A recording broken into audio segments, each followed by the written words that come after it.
vano mo se sui mai ta watu ia o le to tele ni se o le tu mot ia ona la folo le tu pe se le o ia le tu lai mai le sui ia fionga le mista long lango ta longa malanga o le fia o le atunu sau noia kai lau fionga fonga fitalai mole avanoa tu lai male falolo te utala man mingao fatalo fai lau fionga le fonga fono ia fatalo foi le fionga te tai on malo fionga pan mia male sui pan mia mi si foi le maluta we or kapeneta ni foi tu on malu so fainga instala ngolang talo foi lau fionga le te tai o le tuangai lau fionga sui te tai ia te nanele to au mo fo malu sui mamalu mo le pan mene ne lau fionga le felo tu sol fono ia me sio faulunga mtanga ruenga ia masamo tapua ia le fono uso le tulu talua ia no le ava no mo ne nei tu malo ia te lo to ya so foi nei o le tatu fono tang ia e fatalo fai no tu langa wa te telele fa fonga tapua mai o tatu o tunu mai o nao se yo nei ia me sio tapua mai so mato i tu malo ia fia fai la foi sao nei tu malo tu so tu la fono lo ta o tu ma me on te teunga ia fa ftai la fionga ni minsta ia o lewa ta o tu le forsanga i ma me tu so te teunga tu la fono ia fia so so ni tu foi fiu tu fa tu ngolo titi ia wali tu la fono te teu lo ta o tu nei ma me o le ta o ni so sa no ngale sa no ngal fa fia u le sa tambu ai sa uninga mal ta tu fono tanga la matanga o neva yaso ia fa ngai nei le upu fa pe o fa fitau li o su ia i tau ia ole va vai mai fo ia i la toi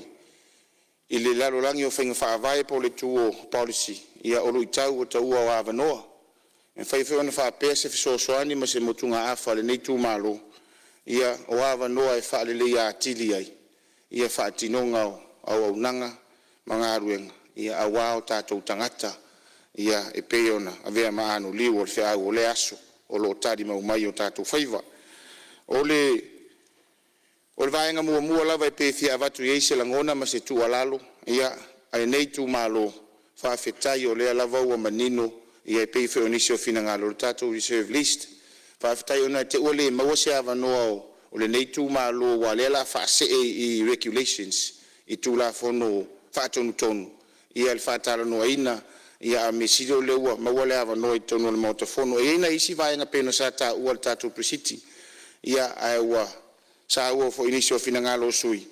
e paule si vaenga le tau vatu le taro sanga i lau fionga le minista pe a faitau ane ai muuma vea o tulanga fo ile wale na male la ina leo mai o fai pisisi mai fafu tulanga leo le tu ese ina o motels ma hotels o le tele o fai pisinisi ia mai fafo o pe o lewa le lifa i motels a o fa tupu la ia fo social issues fo ia tupu mal temi nei te ngona le na malaina a to wanga ia tu ia fa tu al pisinisi te ile o fai manai potu fo ile manai accommodations fo ile pe tolu pe fa pe lima ia e mana ia fo ile e pe o le palolo mua fo ile o tala titia te fa alongo to fa matala me le tio fa autu e sua malia ni wat e pe mana ia mo fo ile le vai ia a ona tu atu ia tau tu fa pe nai la o fionga ni minister se tu ala lo tasi na business e mana ia fa pe o mai investors fo ia mai fa tu ulunga le level fo ile o hotels le nai ia ai fa avanga ia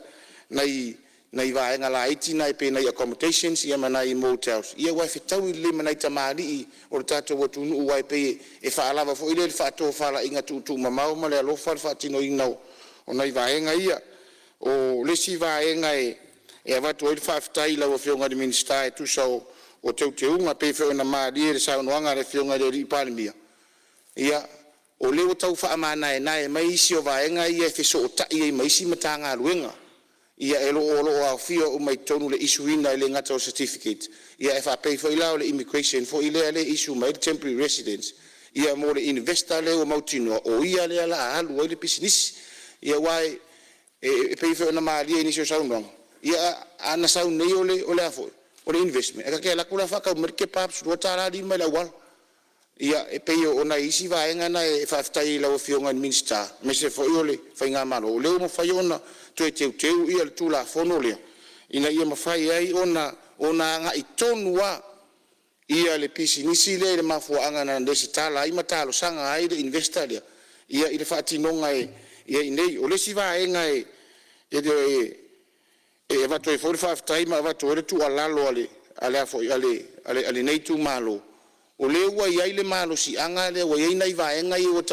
tau fa mana na ile titi mai ina ia mafai ona maua le ava no ole au fainga luenga e fatino ile la to nga luenga ele ngata ila fainga luenga mtanga luenga o pisinisi mala ala manuia malipa a oisi mtanga luenga malo e nai tau sanga to atu sau tasile to atu nga tasile fa fita u sa fa ngai fo mal official fa no mer fa mawina il fatino ina ola nga luenga e nga ia to ia fa ma mo fo ia mai pisinisi a wa fainga fa vai ia mata yala tatu malo mbolo natina e fainga ta ona fa matu mai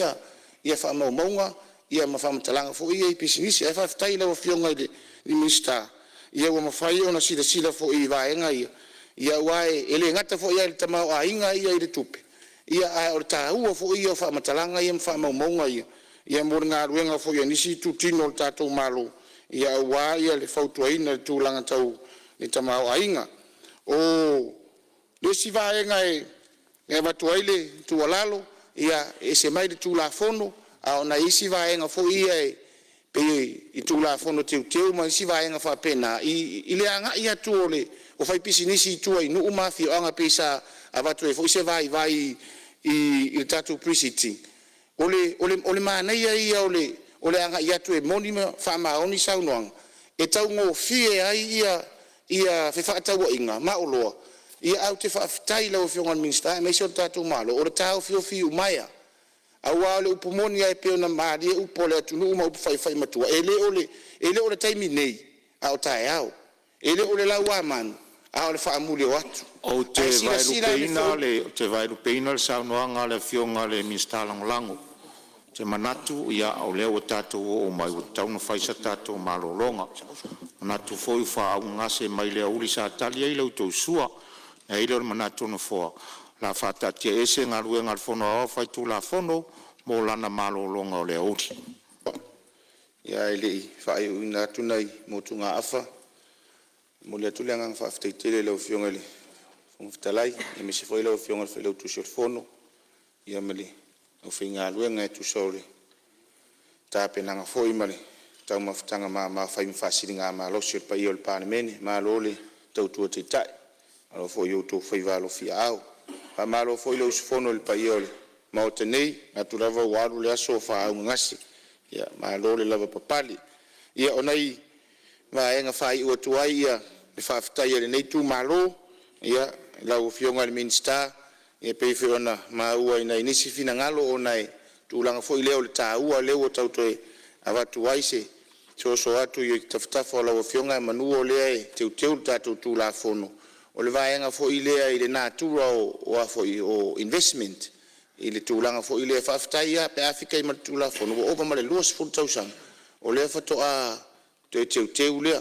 ia awa va ia mal toto ia ile nga solo mai tonu o ila tonu ia o foreigners fo ia fatino ia investment tonu tatu tunu ia ole tu alalo la nei tu malo ia pe fai ona fai se fainga fo ia fai kota e pe si lunga ole natural investment mana ia fo iwa ni si o finangalo tu langa fo ia o katilas ia a wa toru fa lima na katilas o nei asa ule si investai o me lava na tasi ia fa pena ona na inale fa to fala inga la o fionga ni minsta ia na na ma tau le ma ia tu lalo so ni atu ma manu lo titi ala tu la fono teu o le si va enga muri ia o le tu langa le ile pe ona uta o fo ile fa mana na ina o va enga e feso ta ia mai si tu la fono ona o le tu langa fo il mai tau na ifatia o solo ia etele na faonga mai ila tuni mai amisi la wala wasia tau tala mal falo ia onai tatou fana utene fo ia tu lo e fa ipo tu ia ona failola ia lo pisinisi wola ia ona toi fo ia la ia lo tangata asia le ia pole ala vale na tura na ia a lewa ai pe ia life sota inga fo ile male marriage ordinance tu la fono le la lo mtanga lo ngo fa masinonga ina ia inga fo ile ina ia tau marupuipuia ia ai mai se lava le tūlanga fo io whanau te mai ta ia ona whatai lea maso mātou whamtalang ta ua whaafitai o le nsau noa le fionga te tai le tuanga i le vala lea o le sau o le investor mai whafoi sau invest ma le tātou mawhau lea lai sau ma stupi ia e sau toi whaile lou nupi wha o lea sa ta ua fo i lau lo manatu sa whaile amatanga o le tausang ia le investor le sau le mori mau umar tātou o tunu ia le ua fio toi tuli ia o lau toi fo ia o le al whaafitai le lau fionga le minister ia ua mawhai ona toi lau li liu le nei tūla fonu ia toi sila el tātou malo ia ina i vai liu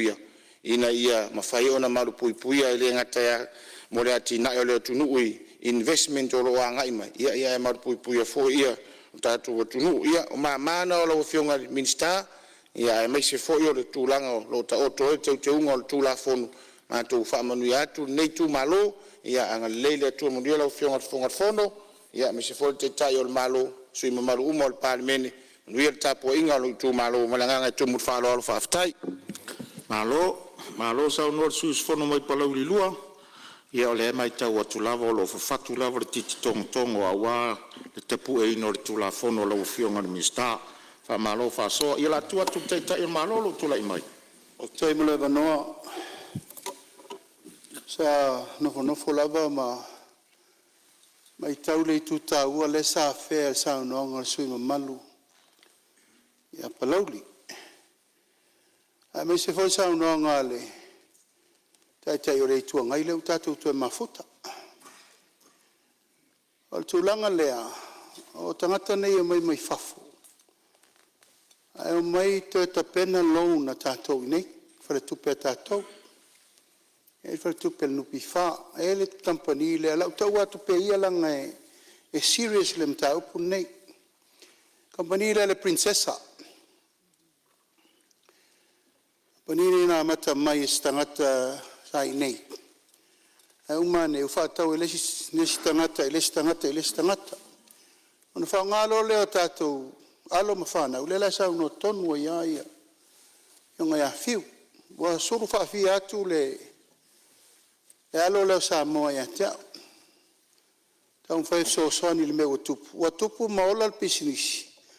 ona mata lo le na tamino milo tangata le wa toi foi fa ile sion to lua a tia il tene sa mo le malana fana e o mai le so le fo to fa fonga ia o behind the loan lupi fa e poi sa tato fa longo uma la vai ma le tula le o le na matuari lifa ia le taranoanga ma le fionga le ministai pui ngala nei pui ngana nei tu low lava I loop household tu la fona ile mai tangata nei fa o ngata tu tangata ma tato tama fana e no mai lo le apalai lai sene ilunga o tato tangata ma e o mai le so le fai fetuna ingai ilo ia ma fam sinonga ona o mei o tutupu ma ele la titi nta upu le la fionga le o ftalai ta pa fo le fionga minsta tupe a fonga mai fo nupi fa po feme wo ia ai ta la fu nei no mai tangata nei fai o va tu lima rono stoitis fo miliona pe fa fenga tongi la wa alu le moket sales al bank isi me aule tu pito sili no ngol mene fa ngai no tatu tangata e sa no ye sui malu ya fiu mai e batu pel mele na ina i matua manino le ole ano fale le na ta un fai le tatu malo te tu la fono ia fa ngai na ai voles company warehouse tele ana sa terwenek e no mai umale la fai warehouse sa mo o atu lo office ma fai atu ia te ula patai ula uli o company le o le state hold company le si malo tele o lo lato ngao sia uma o loa I fafo ale wo mai matana fatu tu lato la vas pacifica o lo no wing e umane wo take over sa o lava ele company le pacifica ato e na fai ele su suenga sa ta pai le fionga li ministao lai sene e ma le minista ia fata sila mamao le company le ai mau i fonga sao o mana ave le laisene le company le no foinga le na umane ma watangia ele umi lava ona i nei company le a tapuni puni maloa tato pisinisi warehouse hardware le lana fai lo tonu tapuni alo ia ma to revoke atoa le pisinisi na mal laisene le ona la o le puipuinga le tato te concern le temi nei e matana fa ululu mai o le me manaia ma le tango fia o loa en tato tonu lo le monopoly le sa no ye le visio sui e o le fai lon tato fa tonto no wana o la to o le fa el pisinisi nei ma na o la to fo e manufacturina o loa mai le mela o le to le tunu e mai ala o mana revoke le license o le puipuinga le na e pe o to tu lava o le tulanga le i le fa nga ino tato tangata ma va to e foi la fa malu si au minister fa ia tulanga o le stala o pepa fa i poipo e mai se foi le stalanga o mene o me umaina ia malu puipuia e la nga fo me le fa fonga mai ale tato wa tunu la nga isi matu no tu fatangi si ata fa ko la ko fatangi si mai la na no to lo lava le mele feta wi ai fai lava le mana o tupe ya e batu fo tu lalo a fa fonga mai ma tu e fa na nei o atu e tangata nei fa ngai meta tupe eu to mata tu le lei awone eu to va ai le temi nei fa pe o le vai o le mata le tupe e na uma lava na fa ngai e tipiro cha tu lo lava le fa fonga le mot e le nga moni le na o le tato te li o tu la fono pui mo na tato tangata e ma faile a wala le ta fi ai tu langa fa sol tu la fono ma le memori muti e ta ulo tangata tali investor is an investor foreign investor ai volto sa un neto loan to petato institute le nei fa ngai fa yela to pisinisi ia alto fa mamla matura lo fionga ile fon fitalai alo fa ftairo fionga tete in malo ia o manino le vai fa fonga mai fo le tato o tunu ia o ia fa fita au di foi ile tula fonu ne ia ai ole ala le toi popo mai le fai nga malo ia mai la tolo tula i mai le foi o le tunu mai ta wato tula i mai sui flata msalo sui mu le le tu na mot